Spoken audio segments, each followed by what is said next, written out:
One of the crimes of Stalin's regime against humanity was mass deportations of people groups from frontier areas of the Soviet Union into lands that were barely livable. In 1936, 70,000 Germans and Poles were deported into the barren steppe of northern Kazakhstan. Romans 5 verse 20, where sin increased, grace increased all the more.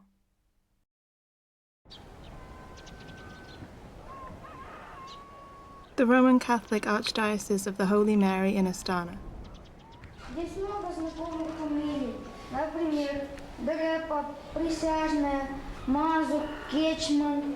A film by Natalia Kandudina.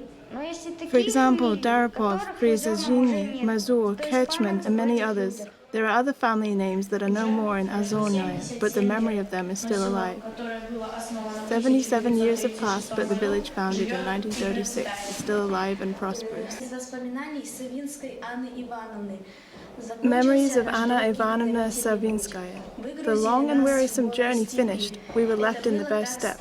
It was frightening, unending bare wasteland. No trees, no houses, just waist-high grass. Some women started weeping. God, where are we going to live? It's all water. But it turned out to be grass, wormwood, which gave an illusion of open water when the wind was blowing.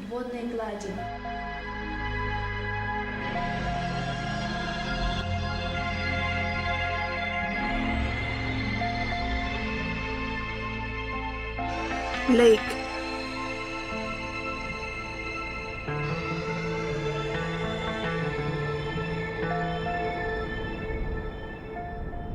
They lived in Ukraine, Khmelnytskaya region. The officials came and told them they were being deported to Kazakhstan. They had to be ready by morning. They could take anything they wanted. In the morning, carts arrived. Things were loaded up and brought to the train station. And those who had cattle drove them along with the carts.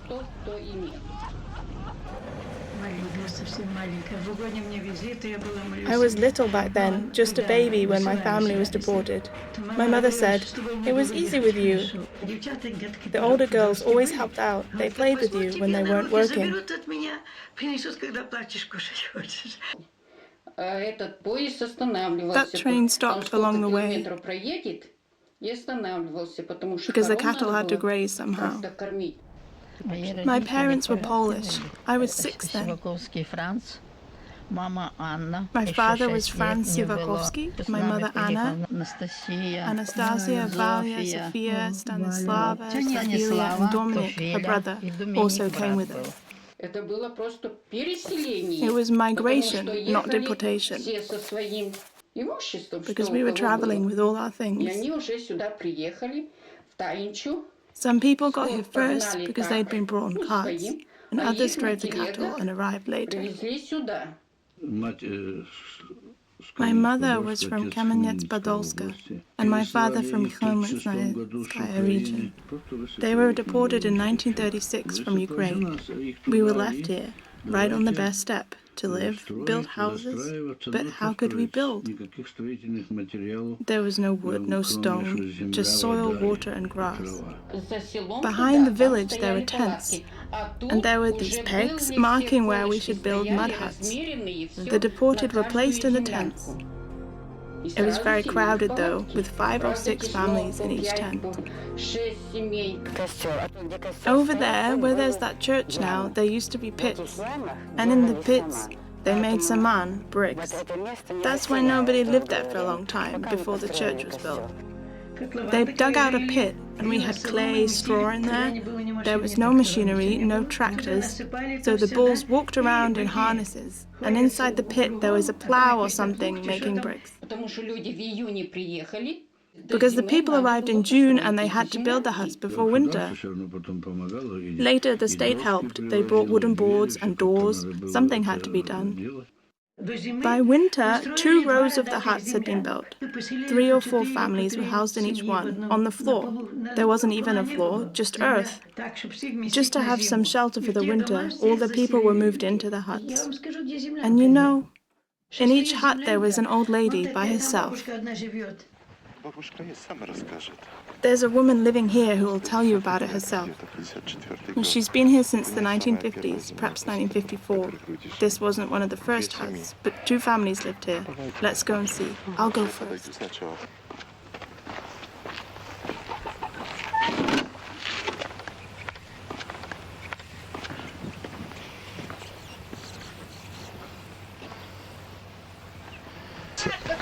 Come in. I'm coming.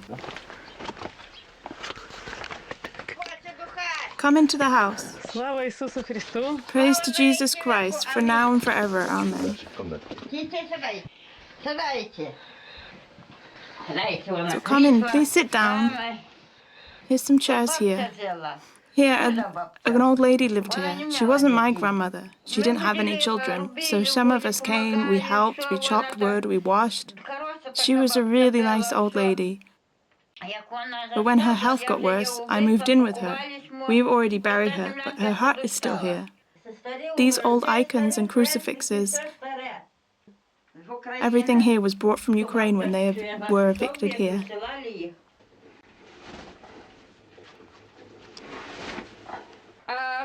This is the stove. See the stove top, like I covered it. And here's the oven. I used to make bread here, but now you can get it at the store. As much as I need. 1 loaf a week. Just one? I don't eat much bread, just a few pieces, and I'm ready to go. One day in the social services office, I asked them how much a hut was worth, and the girl answered, "Granny, your hut is worth nothing." And I said, "What do you mean?" And she said, "Well, at least you could go to Poland now."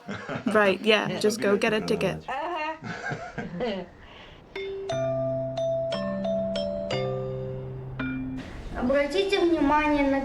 Look at this map of Ozornaya in 1936. These small houses are mud huts, and the last names belong to the families who lived here in 1936. And every house had there was a stove, but there was nothing to heat it with. There was no wood, no coal, so people used straw. There were lots of wormwood grass in the fields that people gathered and used in winter. After the wormwood burned down, they put the children inside to get warm. My grandmother, Maria, was 5 when she was brought here. I remember she told me that they had been suffering from hunger, and there was nothing to wear. Someone in the family got really ill, so her mother tried to make them all ill, so that they would die and not suffer anymore. But then all the children survived.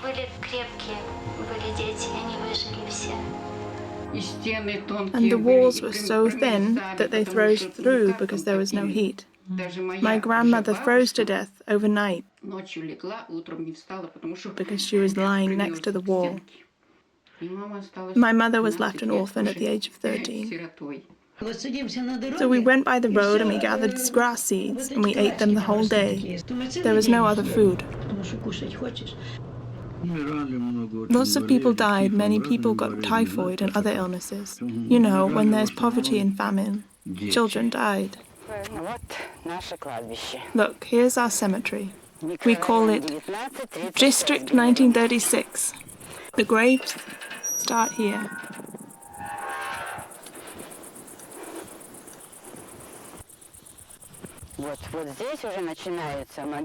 This is the center where the first graves were, starting in 1936. This is where our cemetery started. About 5 or 6, sometimes up to 12 people were buried each day, mainly children. If there was no grass, you might be able to see it better. All around us are graves. We're walking around them.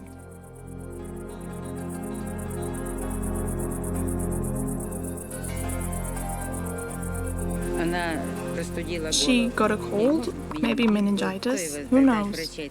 There were no doctors back then, so she died from headaches. She was 18.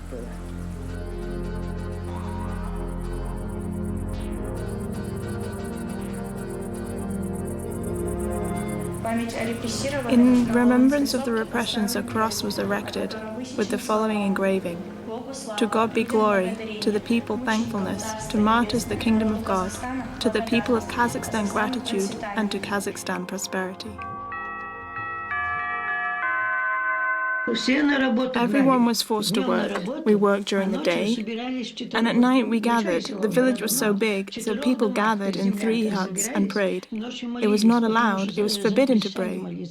But our mothers took us with them, and during prayers the doors were locked.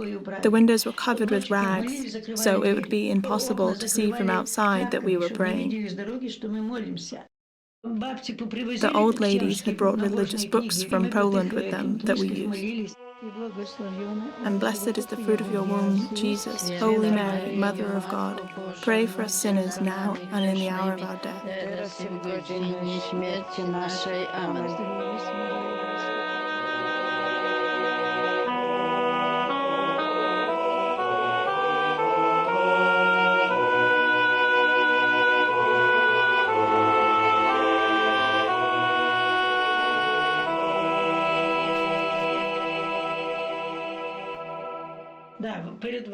Before the war, yes, the lake filled up. Nobody knows how the lake appeared. There was so much water that it gathered into a lake. A beautiful one. We ran there to play.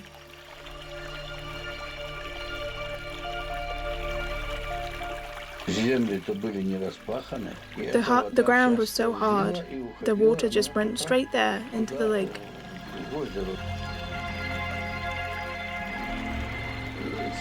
It all came so fast. In just 1 month, it flooded really heavily in 3 days, and it carried on for a while. Yet the snowmelt just kept coming. It reached the first houses, but it didn't go any higher than that. In 1941, the lake got filled to the brim with snow water. The lake was 6 by 6 kilometers. And the lake started forming on March the 25th, on the Feast of the Annunciation. And then, after a little while, fish appeared in our lake out of nowhere. And there were so many fish that we could catch them in our hands. These fish saved us here. The fish were brought here, of course. Probably spawn was brought by the birds.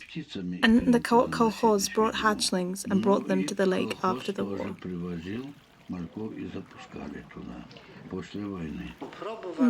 Some people try to say that perhaps birds brought spawn, or the director of the kolkhoz got a few buckets of hatchlings. Anything can be explained, but for the believers it was a sign that the Mother of God had heard them pray the rosary and answered them. I know for sure that the lake has no source, none whatsoever. It is fed only by snow water and rain. There can't be fish in such lakes, and even if somebody had brought some, this cannot explain the sheer numbers. It was carp, and they got this big. People loaded carts drawn by cows and took that fish to sell. I remember going with my father to sell fish.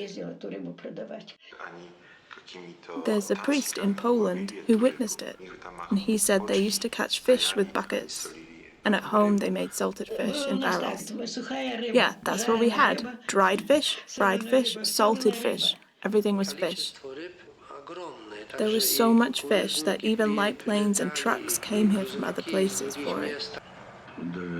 There were different fishing companies that stationed here, from Petropavlovsk even, and then the first kolkhoz was founded, Krasnaya Zarya. A new kolkhoz was established, Krasnaya Zarya. Cesar Antonovich Luchinsky was its first director. In 1938, he was repressed. The witnesses say that at night a prison van was seen, people were taken away, and nobody saw him after that.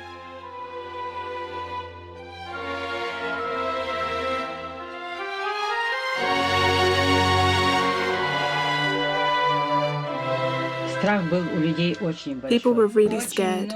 A lot of men had been taken away from our village. Some were executed in Petropavlovsk, some were sent away to the Urals and Siberia. We weren't allowed to leave the village at all. We were not treated like people. Every day we had to go and check in to show that you hadn't gone anywhere. Everyone was under control. Everyone had to check in. At that time, the state allowed us to study Polish. And they sent 2 teachers of Polish from Ukraine. But at that time, people were so afraid. There had been many instances when, for example, someone had sung a Polish song and that night had been taken away. So the people themselves decided to stop learning Polish at school. Our mother taught us. When we were little, we always prayed. There has never been a time when people didn't pray. We always prayed in homes. When my mother was still alive, she was very religious.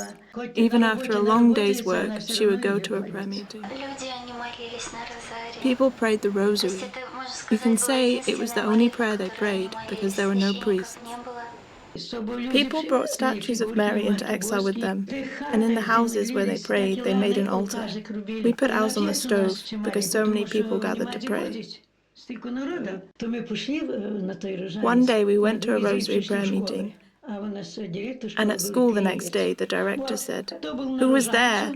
If you confess, you won't be punished." There were 15 of us there, and Manya Korman raised a hand and said, "I was there." And he said, "Who else?" And she started giving our names. And during the next lesson, he asked us again, "Who was there at the rosary meeting?" There was silence. And he said, "You better say, because I know." And he starts calling all of our names. He said, "Stand up." So we all stood up and stood in front of the board. So we stood and lined up. He said to one boy, "Albin, watch them so they don't go back to their seats. Keep them standing there the whole break." But he shouted back, "I'm not a policeman. Girls, follow me," and we all ran outside.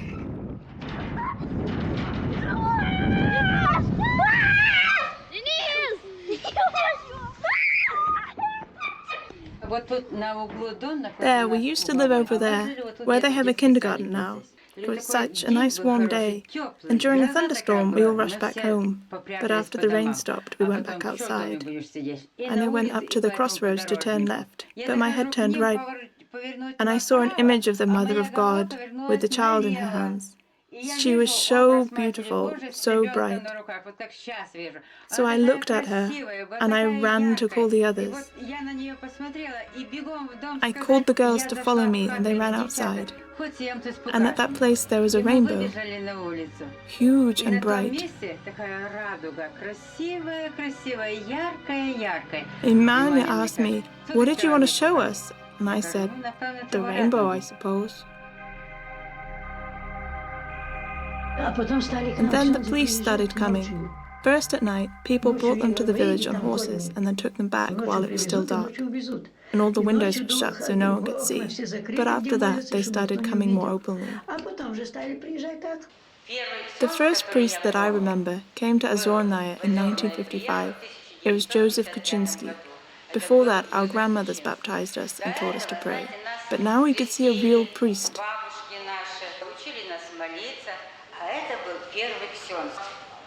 It was such an honor to see him with our own eyes, to see a real priest.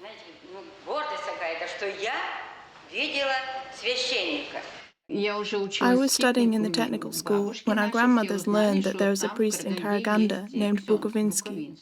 My mother had already been there, so when I came home from the summer holiday, she sent me to see him. I went there with some old ladies, and we spent 2 weeks there. The father taught us and heard confessions only at night with the windows drawn. He taught us the whole night because we knew nothing before that.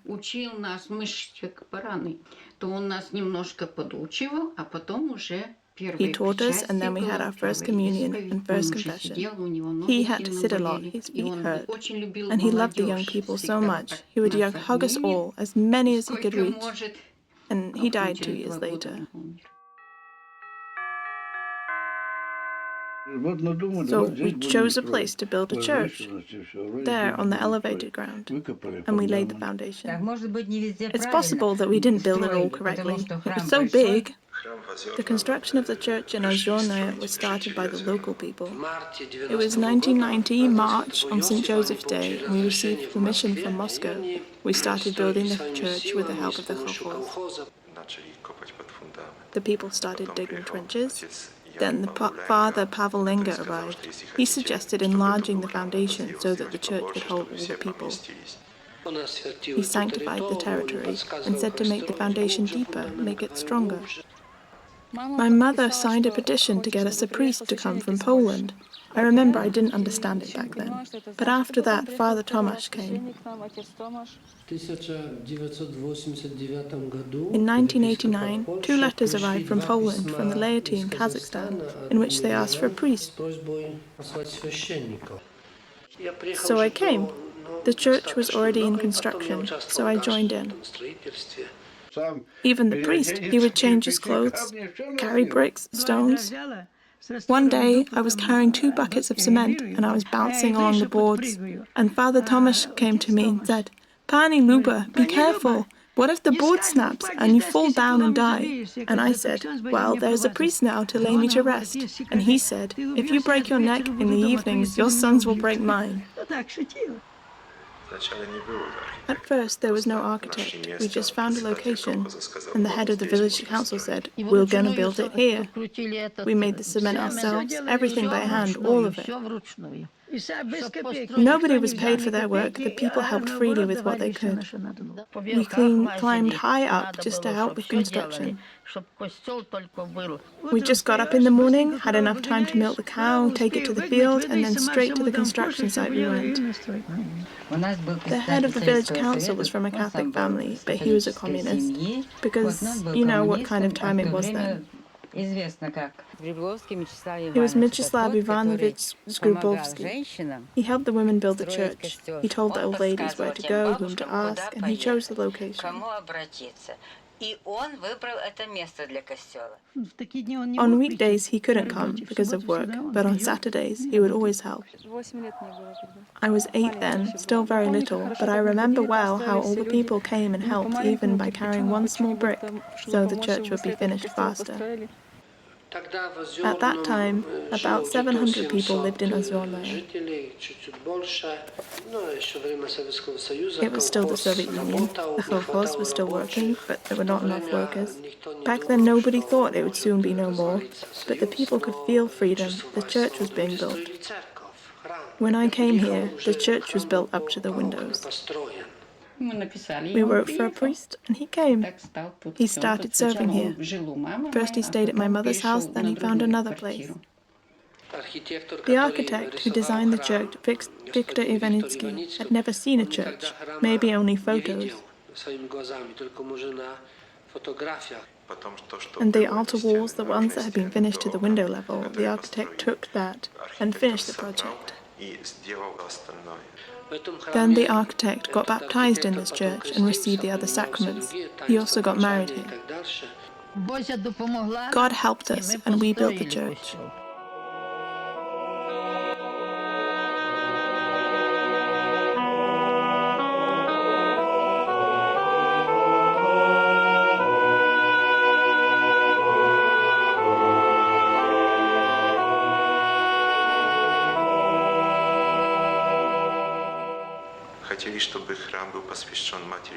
At first, we wanted the church to be dedicated to Our Lady of Fatima.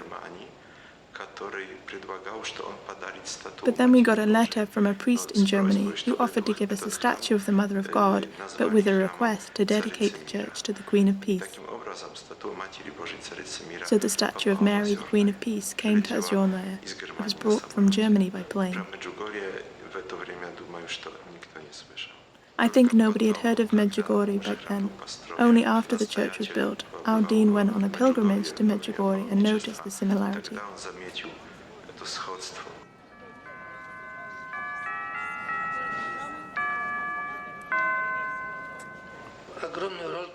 Father Pavel Lenga played an important role in it, because in 1991 he became a bishop, and in 1994 proclaimed the Queen of Peace the patron of Kazakhstan. And in 1995, in Ozyornaya, he commended Kazakhstan and Central Asia to Mary, the Queen of Peace.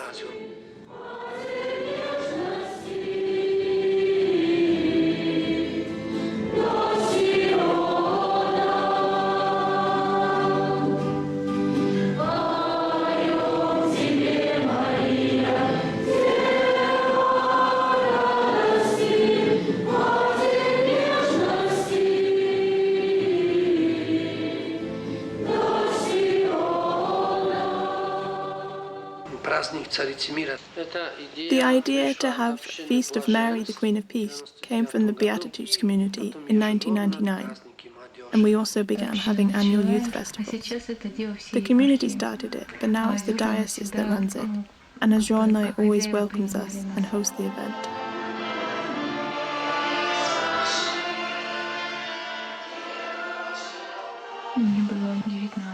I was 19. It was a prayer meeting. We were talking about calling, and we had to choose right there. There were these little slips of paper, hearts that represented the veil, crosses standing for the priesthood, and rings for married life. At that moment, I was going towards the rings with my friend to take a slip of paper, but I turned my head and saw some girls. They were by the basket with the hearts and crying. I don't know what happened, but I turned and went in that direction. And I took out a heart and started crying. It was during the adoration, when our hearts accept Christ, when it's open for Him.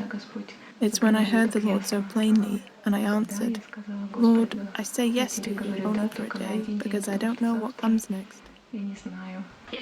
At this moment I said, yes, Lord, I want to be with you if you call me. I want to be a nun. I was 14 then, but the Lord, He's faithful, not like us.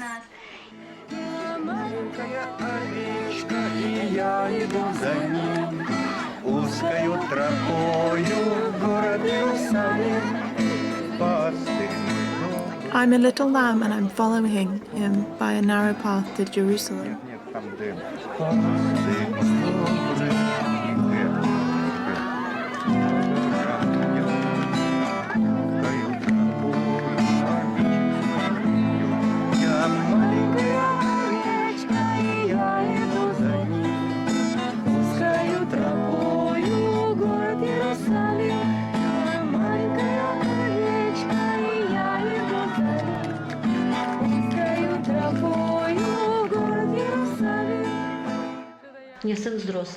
I have a grown-up son, and I saw he was going somewhere, and it was 11 o'clock already at night. And I said to him, "Where are you going?" "Just for a stroll with the guys." And he left. And my husband said, "See, it's all good. The village is quiet. There are no murders. The houses aren't locked at the night. There are no alcoholics here or drug addicts. We just don't have that."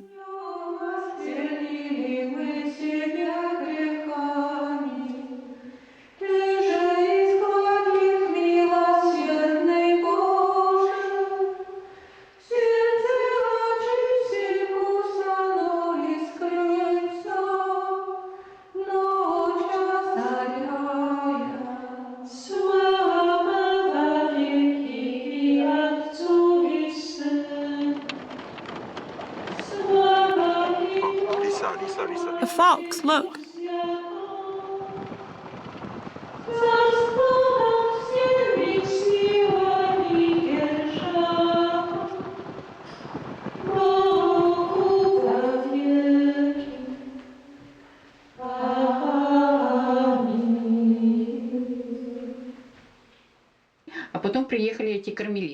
After that, the Carmelites arrived. They came here and they asked, "Can we stay overnight in that house?" And I said, "Sure, yes." The house was empty back then, after my parents died. Just the church mattresses were there. But they somehow liked it and asked to stay a bit longer. "Sure," I said. And then they said, "Can we live here?" "If you want to."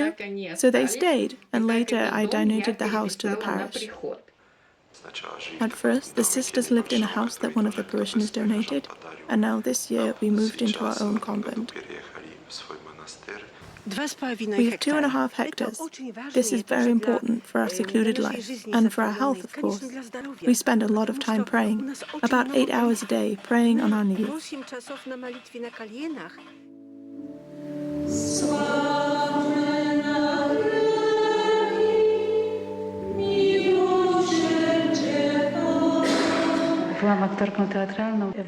I used to be an actress in a theatre. When our ministry in Kazakhstan started, one of my colleagues fasted on bread and water, and the other one just fasted on water for a whole month for our mission. Here in our calling as a Carmelite, I pray for all actors of Kazakhstan, Russia, and the whole world. This year, we planted some potatoes, squash, and sunflowers. The sunflowers here in Kazakhstan are amazing.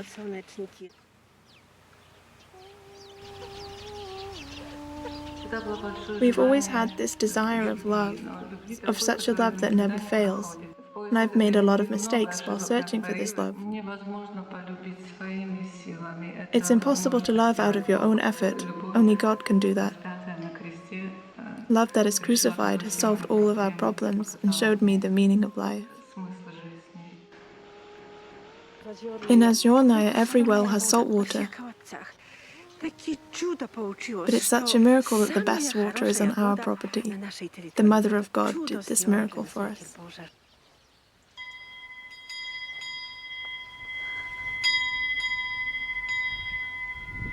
It's such a wonderful gift for us that we can be here, in the spiritual center, in the very heart.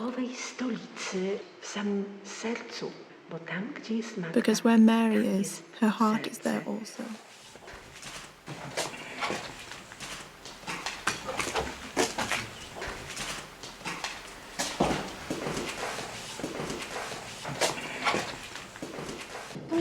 Here we have a seclusion area, and we put up a screen to have some privacy.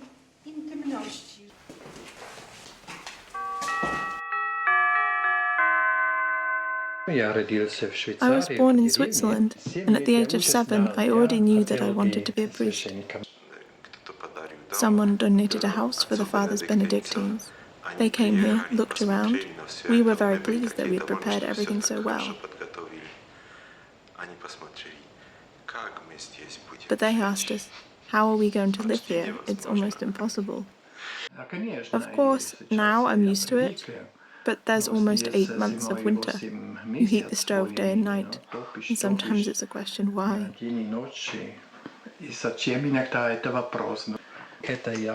This is me with John Paul II. I'm still young here. At that time, God gave me this sign. You still have another calling, another way you can serve God. This was 8 years ago.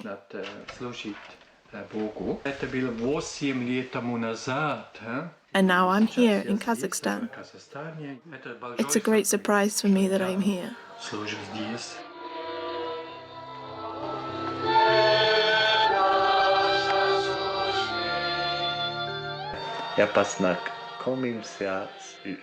I met a woman and we fell in love with each other. I was hoping that my future wife and I would be missionaries to poor countries.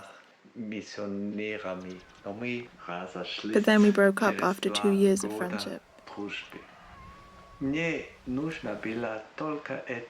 I thought I only needed this woman and nobody else. But I went on a pilgrimage to the Sanctuary of Mary, and she showed me a way to the Benedictine brothers.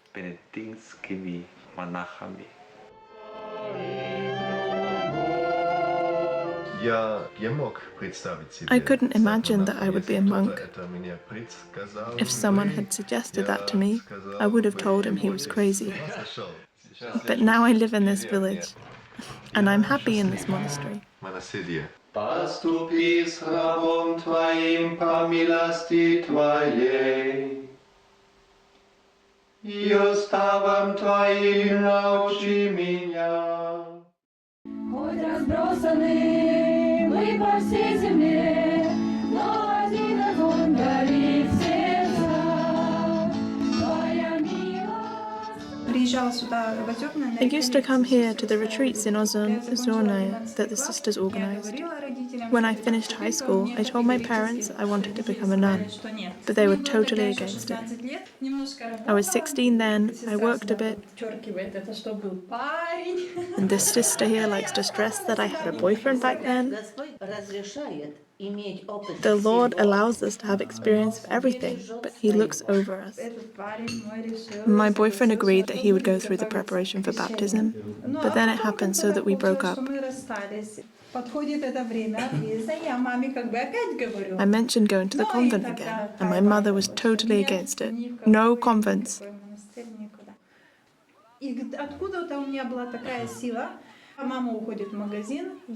But from somewhere I got the strength, and when my mother went to the store, I packed up all the things I would need and hid them outside and ran away.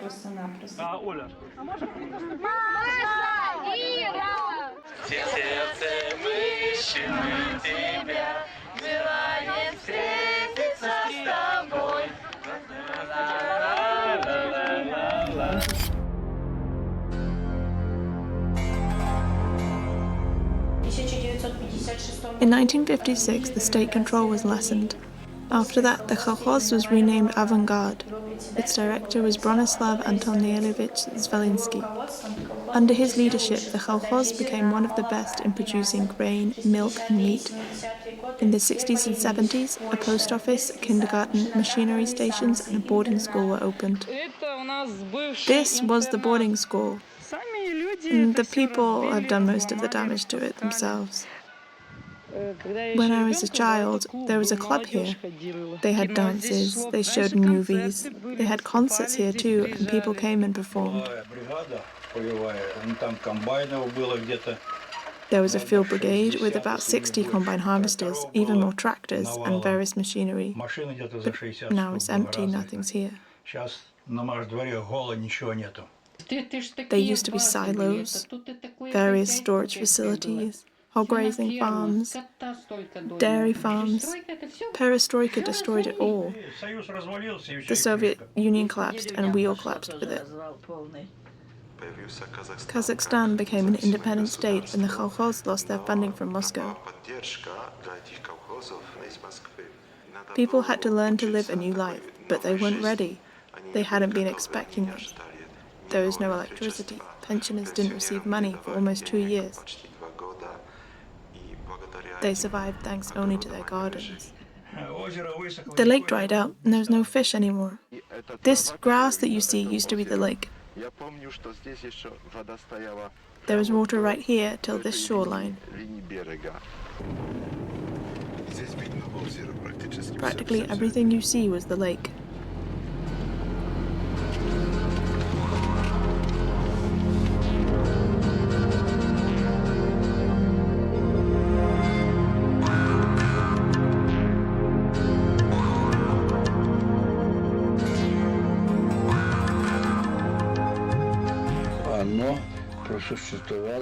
The lake remained there till 1958. It became smaller and smaller, and in 1958 it dried out completely. It's the steppe, the strong winds, and the water dries up quickly. Later that ground was cultivated and grain sowed. I drove a combine harvester till 1978. They sowed oats on what used to be the lake, and I gathered hay. In the 1970s, the lake filled up again, but it wasn't what it used to be. It was only 2 or 3 meters deep, and originally it was 9 meters deep in the center. When I came here, nobody checked the depth, but the surface of the lake was much wider than it is now. There used to be a time when you couldn't drive to this island. Now it's all dry. I think the carb remained preserved in the ground. It would dig itself up in the mud till the water came again. Perhaps in 1978, when there was a lot of water again, they bought more fish. The kolkhoz was still here. I remember we used to swim there. The water was still there. People went fishing, there were boats. There weren't that many fish here. Perhaps near Malinovka, where it was a little deeper. That's on the other side, a village. But Malinovka doesn't exist anymore. Right on the other side there was a village, Malinovka. When we arrived, we used to go to their store, as there was no store here. When I was little, Mom would give me an egg and I would run there and trade it at the store.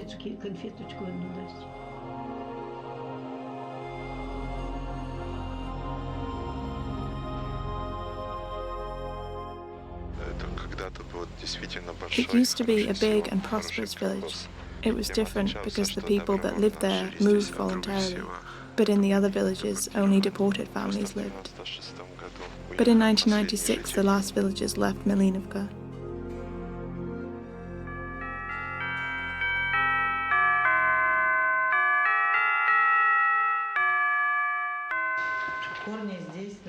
All our roots are here.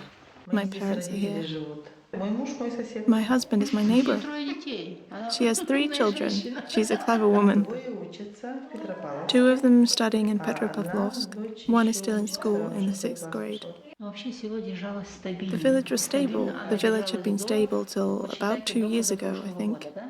The young people went away to study, but then came back, even though all the other villages around us had been dying out.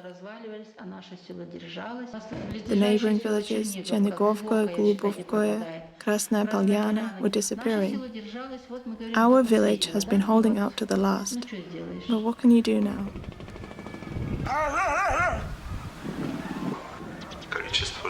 The number of people in Ozyornoye is declining.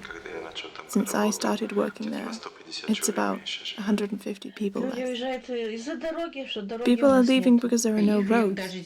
Nobody even brought bread here in the winter. In winter, we had such terrible snowdrifts, almost a man's height. There was only one person who tried to clear the road because nobody else wanted to. It's difficult for young people to stay here. There's nothing to do. No work. These are my children. Of course, not all of them. I have 8 children. 6 children are in Poland, 1 is here, and 1's in Germany. I live here with my husband. The old people will stay, but our children don't want to, so we'll still cope for the next 30 years or so. There's 485 villages in Ozyornoye. 6 went to the seminary, though only 1 actually finished and became a priest. And there are 5 nuns from this village who serve. This is Tatiana.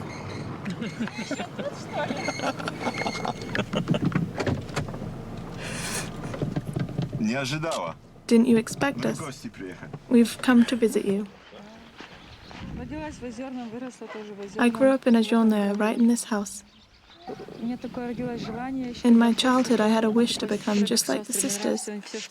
I liked everything they did, and then when I grew up, I went to Poland to study. And during my studies, I also wanted to become a journalist, so I didn't know what to choose. And when you don't know how to even help yourself, God sends somebody. So I spoke with one sister, and she suggested choosing the convent after all. My parents were very against it at first. It took 5 years to convince them. They thought that life as a nun is only for women who haven't been lucky in life, that it's their last chance. The first time I came home, I was afraid, because I couldn't convince Mom or Dad, but now I feel that they accept me as I am.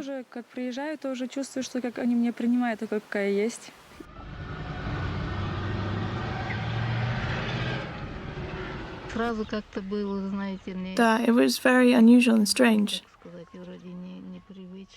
And I told her, Olya, where are you going? What are you doing? Perhaps you should find a job, get married. But after a while, we accepted it, and now we're used to it. I was 15 then. I liked how the sisters worked with young people, with children.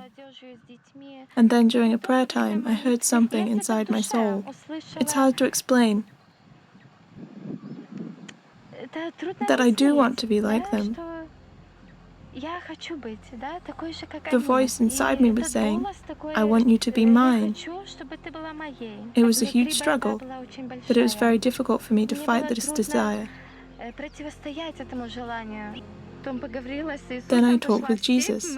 I went to the step, we talked.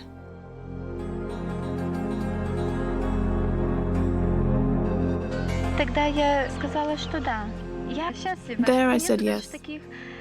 I'm really happy. I don't want to leave the convent. I haven't regretted a single day.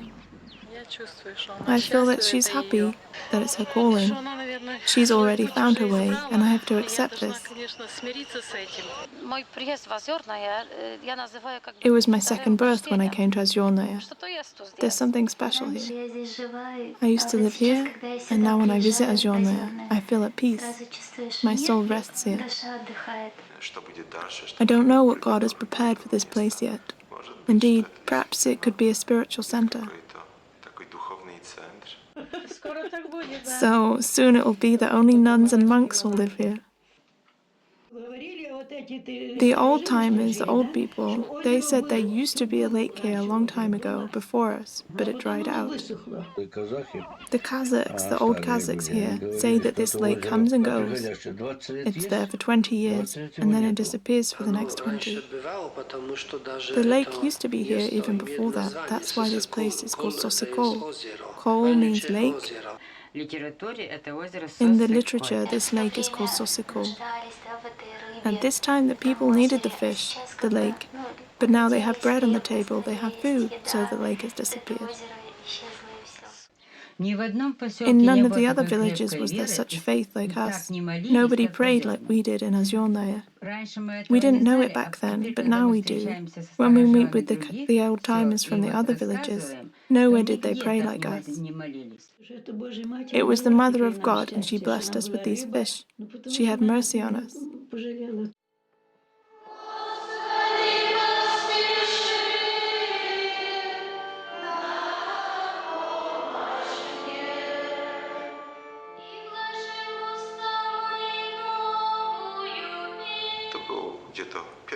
I think this happened during my first year in Озерное. After the Holy Mass, a woman came up to me and asked if she could leave a golden necklace for the Mother of God as a token of her gratitude. And I said, certainly. I started asking her about it. She said that 4 years ago, the doctors told her that she was pregnant, that the child was very sick and had to be aborted.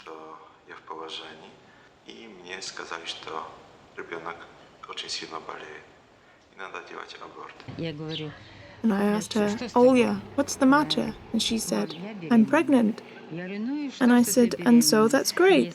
And she said, no. She was told that she would have a disabled child and that she had to have an abortion. No, Mother, I won't do that. If God gives me this gift of caring for such a child, I'll accept it. She had a second ultrasound with the same results. Then a third one, and the same thing. But from the first day, we had started praying. No one in the family encouraged the idea of abortion. Everyone was sympathetic and prayed very hard. We prayed at home. The sister prayed at church. Olya and Vitya prayed at home for their child. She came that day to church, kneeled down in front of the Mother of God and said, I promise that if this child is born, I will bring you a present. It was 2002. It was April. Olya came, looked at me and said, Mom, everything's okay. She said, she has a daughter now. She is 3. She's an active and happy child and a joy to everyone. I came to fulfill my promise. And there, by the Mother of God in Озерное, there's a small necklace with a cross from Anya's mother.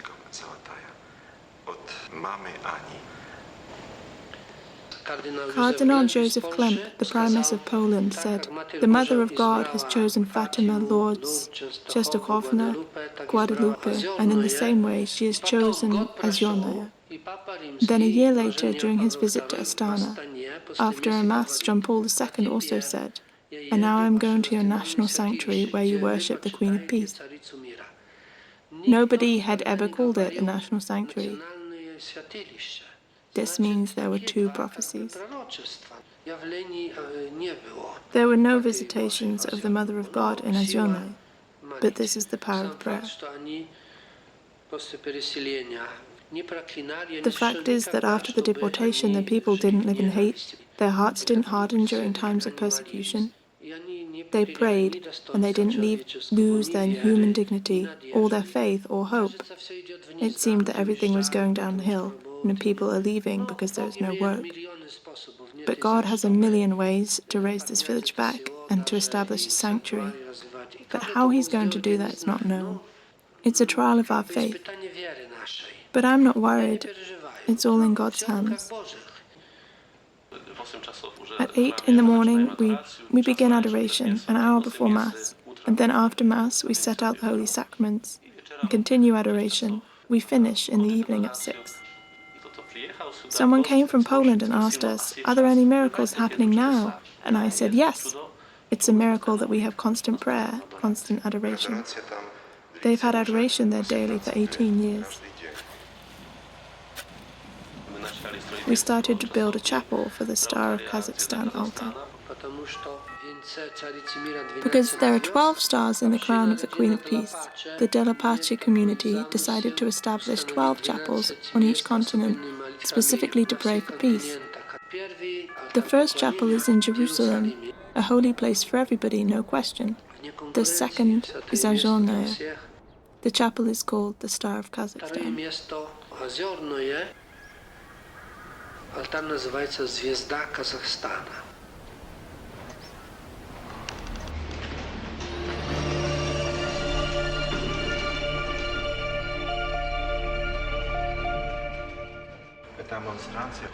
The art of this monstrance is connected to the history of Ozornoye. Mary's dress is like a net, and here are some fish, and this is the symbol of their prayer, the rosary shaped like a heart.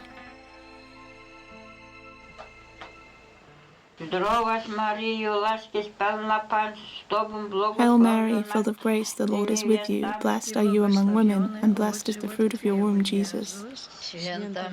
Holy Maria, Mother of God, pray for us sinners now and at the hour of our death. Amen.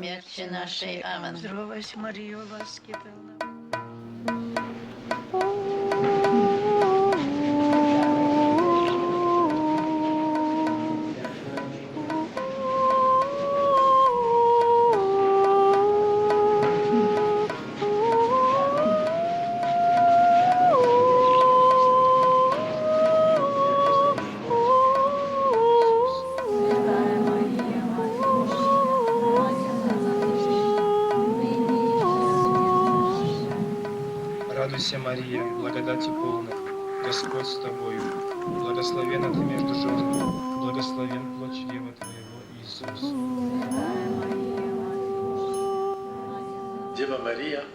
I think Virgin Mary likes to choose small, kind of insignificant places for herself. Lourdes, Fatima, La Salette. One German writer, Reinhold Schneider, said that the sanctuaries of Virgin Mary are secret capitals, the secret capitals of peace. And that's the most important.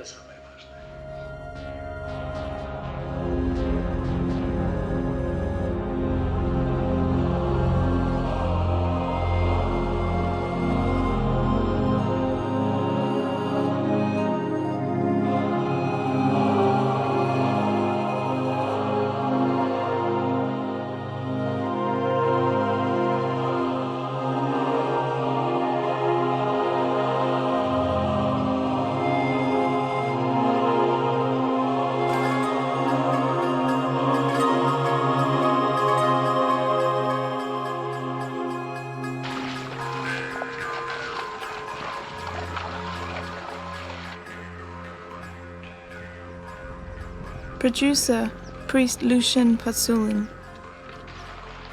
The director, camera work and montage by Natalia Kandudina. Music by Anna Vetlugina. Sound by Ivan Voronin. The project leader, Archbishop Tomasz Peter.